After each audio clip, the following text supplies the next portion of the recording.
Cik ada? Ha, apa dia? Nak tanya soalan sikit lah. Apa dia? Adakah bekerja di sektor perfilman mempunyai masa depan yang baik? Sektor perfilman kita ambil khususnya di Malaysia lah, kita jangan ambil keseluruhan. Maksudnya soalannya adakah mempunyai masa depan yang baik? Pada pendapat saya memang mempunyai masa depan yang baik. Tapi dia bergantung kepada beberapa faktor lah sebenarnya. Sektor perfilman di Malaysia ni kita kena tahu juga sejarahnya bermula sekitar tahun 1930 sehingga 40-an dah start masuk ke tanah Melayu. Kemudian sehinggalah yang betul-betul rancaknya tahun 50-an, 60-an sehinggalah sekarang. Jadi kalau tidak ada pengembangan ataupun kemajuan, sudah tentulah orang yang berusaha dalam industri filem tu memang tak ada masa depan lah. Itu dari segi orang yang bekerja lah. Tapi kalau dari segi sektor itu sendiri, industri itu sendiri, kalau kita lihat pada kemajuan yang berlaku daripada zaman ke zaman, daripada dekad ke dekad, memang benda tu berubah dan semestinya mempunyai masa depan yang cukup baik. Tambah sekarang ni perfilman dengan campuran teknologi dan juga campuran pelbagai perkara yang menambahkan kemajuan, sudah tentulah impak dia mempunyai pengaruh, dia mempunyai suatu yang cukup besar. Jadi jawapan saya sebenarnya mempunyai masa depan. Kepada orang yang nak bekerja dalam sektor perfilman bergantung juga kepada beberapa faktor, antaranya tentang kemahiran dia, tentang rangkaian perhubungan dia, tentang teknologi baru yang sentiasa datang berubah-ubah, tentang market, tentang market demand, maksudnya pasaran, dan juga pengalaman dan juga lain-lain yang bersangkutan lah. So dia banyak faktor lah yang menyebabkan pekerja itu ada masa depan dalam bidang ini. Tetapi kalau kita nak kira secara lebih detail lagi, contohnya pekerja filem dan kreatif ni, faktor-faktor yang menentukan masa depan ni, contoh pasaran dan permintaan. Maksudnya dia perlu marketkan diri kita sebenarnya. Marketkan diri kita tu maksudnya dia macam orang berniaga. Kita ni berkhidmat kepada orang atas kemahiran kita. Jadi sudah tentulah perkhidmatan kita kena sangat-sangat mampan, sangat-sangat bagus. Kita ada pengetahuan, kita ada kemahiran, kita ada segala aspek yang boleh membantu kita ni betul-betul kompeten dalam pasaran. Dan juga kita juga, saya tengok ada beberapa orang yang berjaya dalam industri filem ni, macam mana dia marketkan diri dalam media sosial, aktiviti dia, setiap kerjaya yang dia lakukan. Jadi kalau siapa-siapa yang nak masuk filem ini untuk memastikan dia mempunyai masa depan yang baik, dia kena marketkan diri dia dengan betul lah. Kita tengok juga projek-projek yang kita nak ceburi, kerana projek-projek yang berimpak tinggi boleh memberi market kita yang bagus. Orang akan melihat kita mampu bekerja dalam projek yang besar, dan juga kita juga melihat pada peluang-peluang kerjaya yang ada. Sebab tu pasaran dan juga permintaan ni sangat penting di dalam marketkan diri kita lah. Lain tu kita perlu kuasai dari segi teknologi. Bidang filem dan juga kreatif ni sebenarnya dia tak boleh lari daripada teknologi. Sekarang ni dah masuk pula teknologi AI. Jadi kita kena tahu juga tentang teknologi AI ni. Jangan jadikan AI ini sebagai penghalang kita. Saya tak nak tegur, saya tak nak sentuh dari sudut pengurusan ataupun penerbitan atasan. Saya nak sebut bahagian pekerja bawah saja. Jadi contohnya kalau start daripada penyumbang idea, penulis skrip dan juga pengurusan di pihak produksi sehinggalah sampai ke bawah, maksudnya segala-galanya boleh dipermudahkan melalui AI. Sebab tu kita kena tahu tentang AI, tentang grafiknya, tentang sistemnya, tentang proposalnya, sedikit idea tentang apa saja pengetahuan kita perlukan. Zaman sekarang AI boleh membantu, tetapi perlu ada penambahbaikan dan kesesuaian atas apa yang kita perlu.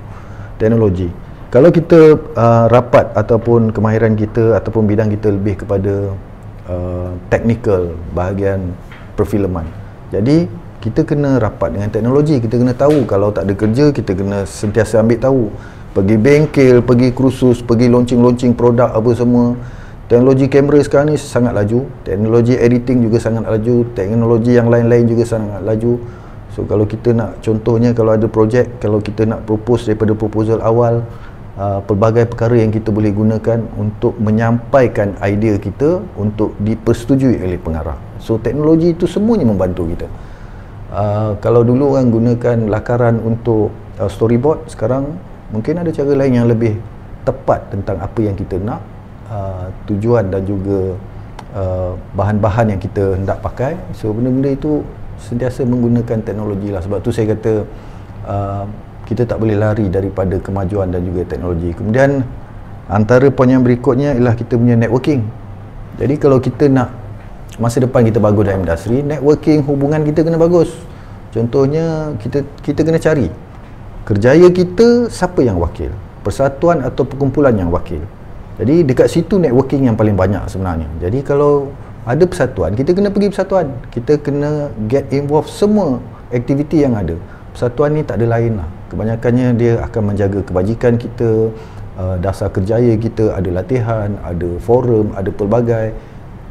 Kadang-kadang dia ada pula buat majlis makan lah, majlis perjumpaan lah. Jadi kalau kita sentiasa pergi, insyaAllah networking kita akan banyak, kita kenal dengan senior apa semua. So dari situ sebenarnya kita sedang membina kita punya kerjaya, membina kita punya circle kita di kalangan orang-orang lama, orang-orang hebat, orang-orang yang banyak job, orang-orang yang pandai. Jadi kalau kita bersendirian dekat rumah, memang tak ada masa depan lah. Macam mana kita nak sentiasa relevan dalam industri ni? Nak tunggu orang panggil kita memang tak ada lah.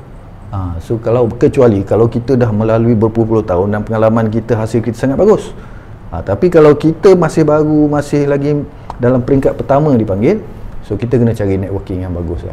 So kita kena berani berhadapan dengan mana-mana pengarah, tak kira lah pengarah fotografi, pengarah filem, pengarah apa semua. So apa salahnya dia mengenali kita dan kita mengenali dia, perkumpulan. So networking tu kena bina sendiri, tak ada orang yang boleh bantu kita. Kalau Finas buat anjuran, mana-mana persatuan buat anjuran, kita pergi. Orang yang rajin pergi program-program ni memang senang dikenali lah. Sebab tu networking dan juga perjumpaan ni sangat penting. Yang lainnya, masa depan dalam industri filem ni lebih kepada daya tahan. Daya tahan ni maksudnya ketahanan kita. Maksudnya berapa lama kita boleh berada dalam situasi pelbagai dalam kerja-kerja produksi. Kita kena lalui semua pelbagai produksi supaya kita berpengalaman. So daya tahan ni maksudnya cara kerjanya, maksudnya geografi yang sentiasa menekan, masa yang sentiasa menekan cara kita kerja, mental dan fizikal kita memang kena kuat lah. Jadi orang akan melihat sebenarnya kalau kita tak tahan dari segi kita punya daya tahan dan adaptasi kepada kerjaya kita, so orang akan menilai kita lah. So contohnya saya tak tahan dengan berjaga sampai pukul 2 pagi, contoh ada scene besar yang nak kena buat. Jadi orang akan bercakap, jangan ambil Khalil lepas ni, dia pukul 9 saja dah mengantuk, tak boleh kerja. Sebab tu saya kata daya tahan tu kena ada, adaptasi dengan situasi. Kalau kita bekerja di pulau contohnya, tak dapat balik selama sebulan, so bagaimana kita nak absorb ataupun kita nak beradaptasi dengan situasi kerjaya kita sendiri. Di samping minat dan pelbagai perkara, kita kena sentiasa pujuk diri kita lah. So saya melihat pengalaman, saya tengok kawan-kawan kita yang berada dalam industri filem yang berjaya, kebanyakannya minat. So kalau dia minat dalam industri ni, memang dia boleh bertahan lama, tak kira apa situasi, duduklah di mana pun, sebab dia berminat atas bidang kerja yang dia buat, tanpa paksaan, tanpa tension. Sebab tu dia boleh bertahan dan juga dia boleh kekalkan masa depan dia, berapa lama dia akan relevan lagi dalam industri ni, sebab dia minat dan dia rasa dia puas dengan hasil kerja dia. Sebab kerja seni ni bila kita buat, akan dipaparkan, akan ditayang, dekat situlah kepuasan akan sampai. Bila orang memuji, orang bercakap tentang hasil kerja kita, kerjaya seni kita, orang perbahaskan, orang bercakap dalam pentas akademik dan sebagainya, menang pula di festival apa semuanya. So dekat situlah kita akan rasa puas dan kita rasa bahawa pengorbanan kita dan juga daya tahan dan adaptasi kita dalam kerjaya insya-Allah berbaloi lah. So itu di antara perkara-perkara yang membawa kepada masa depan. Kalau nak tahu, satu lagi saya nak beritahu, masa depan dalam antarabangsa punya pasaran pun sebenarnya besar sebenarnya. Sebab bagusnya industri filem dan juga kemahiran ni, di seluruh dunia sebenarnya mempunyai skill set yang sama sebenarnya. Bahasa yang sama, grammar yang sama, segala-galanya sama. Jadi sebab itulah orang-orang filem ni dia boleh berhijrah ke mana saja. Jadi market ni, apa yang saya dengar, apa yang pengalaman yang kita diberitahu, negara kita Malaysia ni sebenarnya sangat digemari oleh negara-negara luar. Sebab kita kru-kru Malaysia ni, dia bukan hanya satu kemahiran, dia boleh buat 2-3 kemahiran. Dan juga daya tahan dia tinggi lah. Pelbagai situasi dia boleh bekerja, dan juga kalau teknikal tu pelbagai skill dia boleh ada. Cuma kepakaran mesti kena ada lah. Maksud saya, kalau tidak dapat cari makan di Malaysia, ataupun kalau ada peluang yang lebih baik di luar negara, saya rasa lebih baik pergi ke luar negara, sebab luar negara memang mencari kepakaran dan juga skill set yang baik daripada kru-kru kita lah. So sudah tentunya masa depan dalam industri filem sebenarnya besar kepada pelajar-pelajar dan juga semua belia-belia yang baru nak keluar daripada college ataupun universiti ataupun politeknik dan segala-galanya dalam industri filem dan kreatif. Sebenarnya jangan risau tentang masa depan industri filem dan kreatif negara. Kita ada Finas, kita ada beberapa stesen TV, kita ada beberapa OTT yang sentiasa mengeluarkan kerja, dan juga sekarang ni kita ada pula media sosial yang sentiasa memerlukan konten. Jadi konten video dan juga konten kreatif ni sentiasa ada. Sebab tu saya rasa masa depan sangat besar dalam industri filem dan kreatif Malaysia. Macam mana kita nak bawa diri kita, kena guna apa yang saya katakan tadi, di samping perkara-perkara lain yang juga menyumbang kepada stability anda dalam kerjaya ini. Saya rasa itu saja, Fif.